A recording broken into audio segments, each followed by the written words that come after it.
Hello and welcome to the World of Pistons Update Part 5. Today I have a couple of new inventions, but most of them are just an update to my previous ones. I worked on them a bit and I was just going to show you what I've been changing. But for the first part, my new invention is a new type of elevator. It's not an actual elevator, but it's really helpful. And so what happens here is you send a burst of the button that goes all the way up to the top, and this stair will push up against this wall. Then this stair will push me up on top of that stair, and it'll just keep going back and forth all the way up. So I click the button, and as you can see, it just shoves the stairs under my feet, and then pistons pop out right there and like push me against the wall. So let me do it one more time.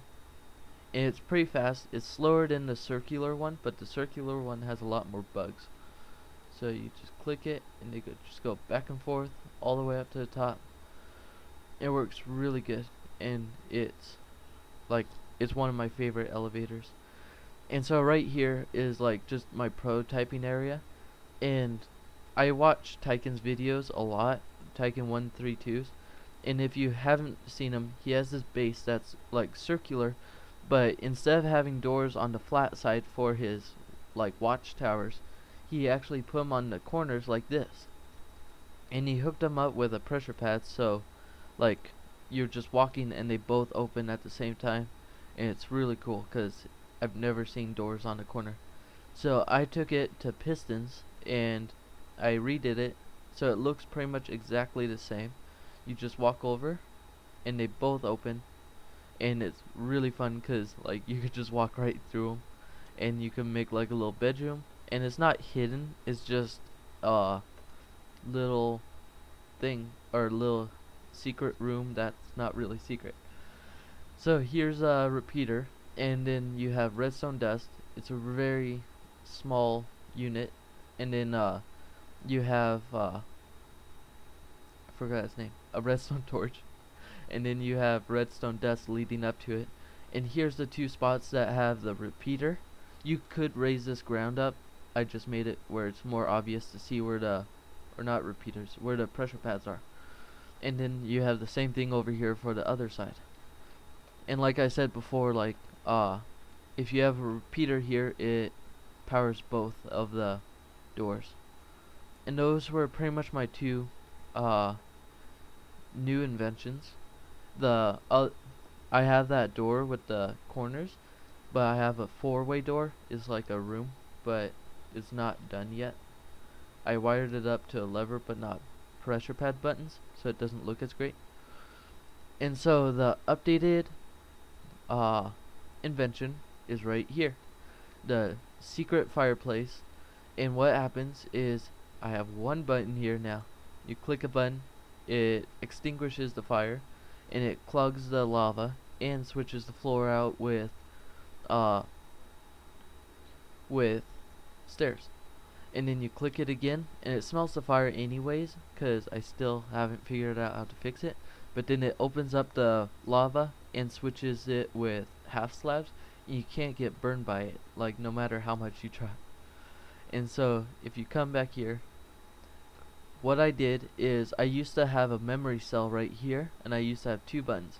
What I did is I took Tyken 132's T flip-flop idea, and I hooked it up.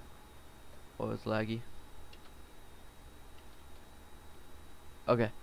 So I took the what do you call it?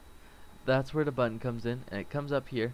And I'm not sure how it does the flip-flop, but both pistons are activated, but only one is pushing. And then when it flickers on and off, it switches somehow.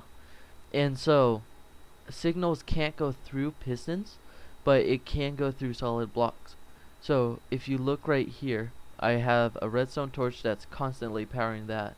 That never has to shut off. That's just constantly on. And I use a repeater because it's the easiest thing to go through blocks. And so once this gets pushed over there, it activates all of this, and then it also inverts all the way to underneath and does whatever it does over there.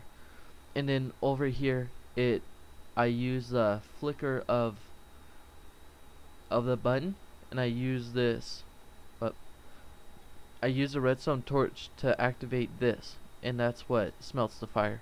And that's why it also goes both times, because I still haven't figured that out. So let me get up here, and so you see the piston is pushing that way, so it flickers and it switches sides. And that's how the T flip-flop works. And I got, as you can see, it frees up a lot more room. It gets rid of that annoying memory cell. And then I had one more thing to show, just really fast to clarify. If you watch Tykin's video, he has that big random, or I'm not sure what it is, but I kind of simplified it a bit. What happens, or this is 4 pistons. It pushes the half slabs and the pistons out, then the pistons activate and push up. But what I'm showing you is for the stairs on the side right here. This is a very easy thing to build. What it does is, these are on almost max delay, so it'll be in the center, so it'll go out in between and it'll come in between. And so what this does is, it technically just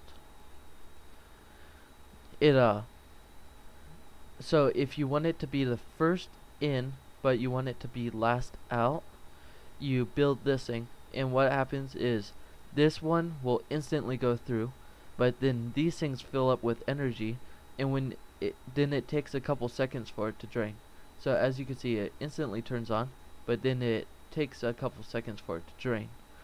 And that makes it very easy to time stuff and just build things that need timed. Like, this part's really hard because that has to be the first one to come out but the last one to go in, and so I built those, and it doesn't take up a lot of room.